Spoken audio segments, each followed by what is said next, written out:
अस्सलाम वालेकुम। अच्छा, आज हमारा जो फ्री ट्रायल है ना,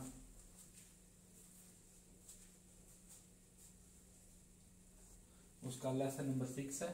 ठीक है, तो आज हम पढ़ेंगे मतलब ये इंट्रो ऑफ ग्रामर का थोड़ा सा आगाज किया। तो इसमें ये लफ्ज है दोन दे। तो इसे इंग्लिश में क्या मतलब वेयर और उर्दू में कहाँ। दोंदे वेयर कहाँ। ठीक है, आगे किएन, QUIEN, किएन।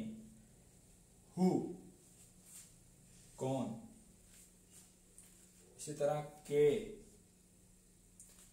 व्हाट, क्या। ठीक है जी।